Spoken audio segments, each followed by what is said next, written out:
अस्सलाम वालेकुम वरहमतुल्लाहि वबरकातुहू। सजदे के हवाले से एक दुआ और देख लेते हैं, और ये दुआ आप सल्लल्लाहु अलैहि वसल्लम रुकू में भी पढ़ते थे और सजदे में भी। तो फिर अगेन अब हम एक ऐसी दुआ कर रहे हैं जो रुकू में भी पढ़ी जा सकती है और सजूद में भी पढ़ी जा सकती है। पहले हमने कौन सी दुआ की थी? पहले हमने दुआ की थी सुब्हानकल्लाहुम्मा रब्बना व बिहम्दिका अल्लाहुम्मा इग़फिरली। ये भी एक ऐसी दुआ है जो सजदे में भी पढ़ी जा सकती है, रुकू में भी पढ़ी जा सकती है। आप सल्लल्लाहु अलैहि वसल्लम ने दोनों जगह पढ़ी।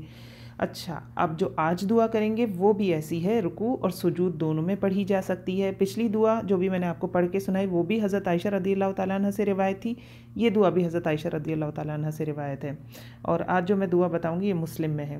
हज़रत आयशा रज़ियल्लाहु ताला अन्हा कहती हैं, रसूल अकरम सल्लल्लाहु अलैहि वसल्लम अपने रुकू और सजदे में ये कहते थे, सुब्बूहुन कुद्दूसुर रब्बुल मलाइकति वर्रूह। सुब्बूहुन कुद्दूसुन, सुब्बूह कुद्दूस क्या है? पाक, बहुत पाक। और रब्बुल मलाइकति वर्रूह, जो रब है मलाइका फरिश्तों का, वर्रूह, रूह से मुराद कौन है? हज़रत जिब्राइल अमीन मुराद है। वो छोटी सी दुआ है, बहुत प्यारी दुआ है। अल्लाह रब्बुल इज़्ज़त की पाकी बयान की गई है, और अल्लाह रब्बुल इज़्ज़त की पाकी के साथ साथ ये बताया गया है कि रब्बुल मलाइकति वर्रूह, कि अल्लाह रब्बुल इज़्ज़त आप परवरदिगार हैं और फ़रिश्तों के रब हैं, फ़रिश्तों को पालने वाले हैं। हज़रत जिब्राइल अमीन क्योंकि फ़रिश्तों में सबसे आली मकाम उनका है, तो उनको अलग से मेंशन किया गया है इस दुआ में। तो छोटी दुआ है, प्यारी दुआ है, सुजूद में भी पढ़ी जा सकती है, रुकू में भी पढ़ी जा सकती है। और हमें ये बात पता है, हम हदीस देख चुके हैं कि मिनिमम रिक्वायरमेंट 3 दफ़ा होती है।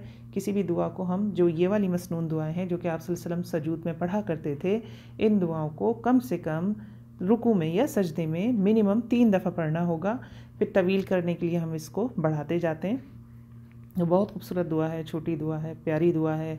सजूद की कसरत हर सजदे के साथ, इवन वो सजदा तिलावत भी हो, एक रुतबा बढ़ता है इंसान का, ठीक है ना? एक नेकी मिलती है, एक गुनाह मिटता है। तो जितने सजदों की कसरत होगी उतने रुतबे दर्जात बुलंद होंगे। और यही लॉजिक था। सजदा छोड़ा शैतान ने तो वो कहाँ पहुँच गया। और ये सजदे अल्लाह ने आज हमारे लिए आसान कर रखे हैं कि हम करें और हम अपने दर्जात बढ़ा लें।